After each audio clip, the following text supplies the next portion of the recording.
nosotros usamos el TAC para planificar los procedimientos endovasculares desde hace mucho tiempo. El programa Transcatéter o el de TAVI lo comenzamos en el año 2012 y siempre hemos utilizado el AngioTAC. Simplemente que no utiliza, o sea, digamos, a diferencia de lo que hacemos ahora de utilizar las plataformas o el Trimension, antes lo que hacíamos es ver directamente los cortes y los medíamos. Pero realmente el TAC como prueba definitiva para el TAVI lo utilizamos desde el principio.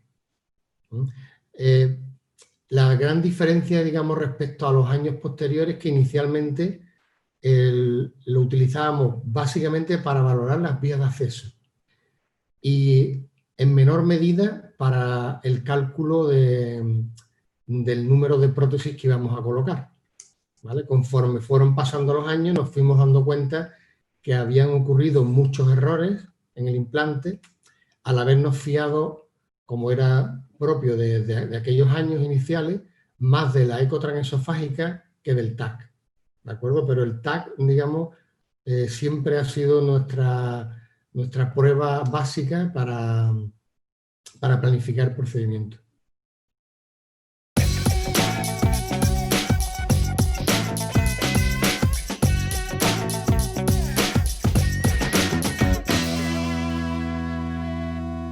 Bueno, nosotros, en nuestro caso, siempre he sido yo la persona que he planificado los casos y siempre utilizando, digamos, las imágenes de AngioTAC.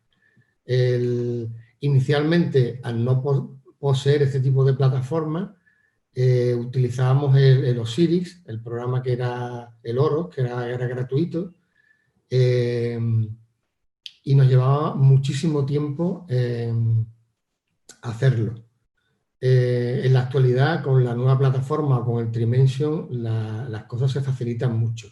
El por qué lo hacemos desde el principio probablemente sea porque siempre hemos utilizado el TAC para planificar los casos de transcatéter vascular, sobre todo de la aorta. Y entonces eso, digamos, que nos llevaba a tener un entrenamiento. En los inicios del Harting, los hemodinamistas siempre tendían a que viéramos la angiografía e intentar hacer la planificación en base a la angiografía. Gracias a Dios, las publicaciones finalmente nos dieron la razón y ya, digamos, prácticamente nadie tiene duda de que sin TAC no debería de planificarse un procedimiento transcatéter y, bueno, finalmente, después de muchos años, con el Harting constituido, hemos convencido a los cardiólogos de ese Harting que el TAC es la herramienta por excelencia indicada para planificar el procedimiento.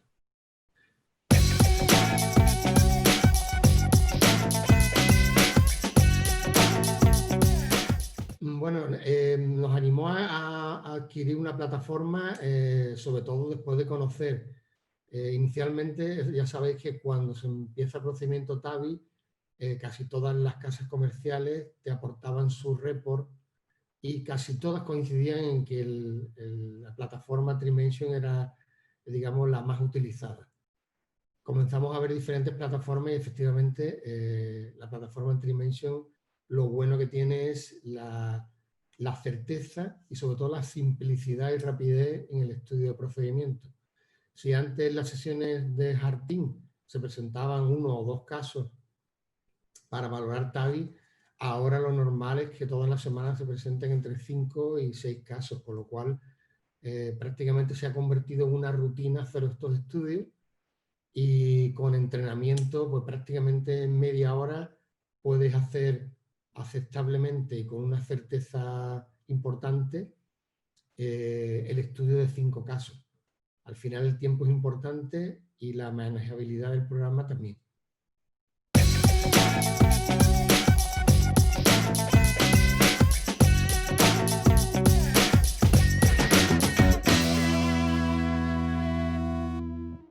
Bueno, sí, eso realmente en este campo, aunque cada día sabemos más, vamos aprendiendo día a día y parte de ese aprendizaje es que tú mismo hagas la planificación de los casos.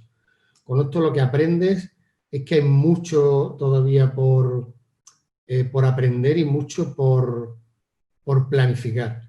Yo diría, digo, que más que la excentricidad del anillo, las características anatómicas del propio procedimiento del TAVI y de las válvulas es lo que más nos va a influenciar en el resultado. Y sobre todo la distribución del calcio. O sea, yo creo que la asignatura pendiente que tenemos es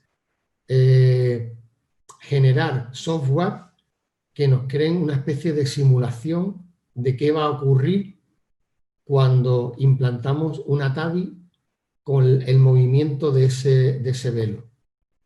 Y predecir eso a veces es muy difícil. Podemos hacer medidas, pero lo que no podemos hacer es una simulación. Por ejemplo, cuando tenemos lo que le llaman los anglosajones el bulky, que son conglomerados de calcio muy localizados, dependiendo de dónde se localice ese conglomerado, si es en el borde libre del velo nativo o en la base del velo nativo, es más predecible saber qué va a ocurrir con ese velo cuando introducimos una válvula dentro. Quiere decir, si ese velo va a hacer una especie de movimiento en abanico que va a tender a tapar, por ejemplo, los ostium coronarios, o si ese velo lo que va a hacer es estrangularse contra la pared y tener más posibilidades de generar una fuga periprotésica, como antes me has preguntado. Otro tema importante, y yo creo que cada día aprendemos más, los que ponemos o vamos conociendo el mercado de las prótesis, es cuándo elegir un tipo de prótesis y otra en función de su fuerza radial y la conformabilidad digamos, del stem de esa prótesis en torno a esos bulkies de calcio, ¿no? Entonces, bueno, todas estas pistas las vamos aprendiendo casi todo por error o omisión. O sea, vamos estudiando los casos, después vemos el resultado y lo que hay que volver atrás para analizar el porqué, ¿no? Y en mi experiencia propia, a veces lo que pensaba uno que los que venimos, por ejemplo, de las válvulas balón expandibles, pensábamos que el único mecanismo para evitar las fugas periprotésicas era inflar más o inflar menos. Cuando conocimos las válvulas autoexpandibles, nos dimos cuenta que la fuerza radial y la conformabilidad de esos stents también son importantes a la hora de predecir futuras fugas periprotésicas.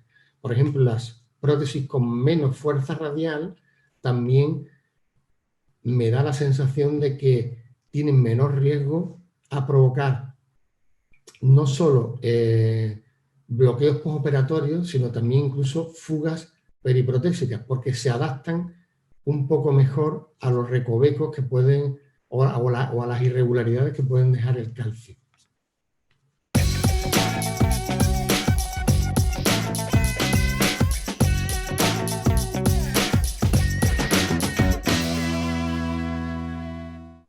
Bueno, el Trimension, cuando lo conoces bien, realmente se convierte en tu programa base para estudiar no solo los TAVI, sino el endovascular y cualquier procedimiento cardíaco que vayas a hacer. Realmente es tan ágil y te permite tal amplitud de movimientos con él que realmente cuando lo manejas ya no manejas otro programa. O sea, un poco para mí el defecto que tiene, que es que te vas olvidando de manejar el resto de programas como el Osiris,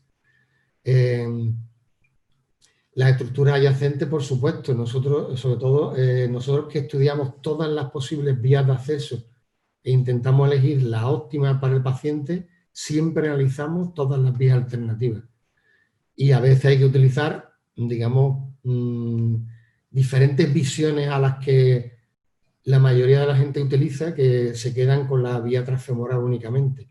Nosotros analizamos la vía carotidia, analizamos también la transaórtica, la transubclavia, todas las posibilidades, no solo a lo mejor para el procedimiento, sino por si durante el procedimiento nos encontramos con cualquier inconveniente o complicación, como puede ser un sangrado, ilíaco, o podría ser una rotura del surco, del anillo, o que se te tape un injerto, un ostium.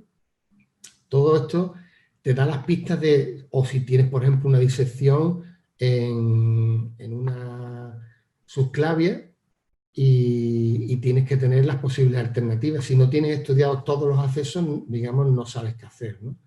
Incluso si el paciente tiene posibilidad de rescate en el caso de una complicación grave, como pudiera hacer una esternotomía media, y tener que meter al paciente en bomba en el caso de una complicación más, digamos, grave.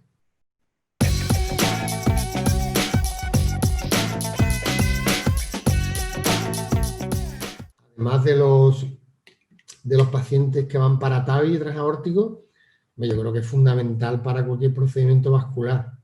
Para endoprótesis con rama, tanto abdominales como del arco, a mí me parecen de especial relevancia. Incluso también en procedimientos quirúrgicos básicos como el David, o cuando quieres hacer una reparación valvular aórtica, ahora mismo para mí me parece una herramienta fundamental.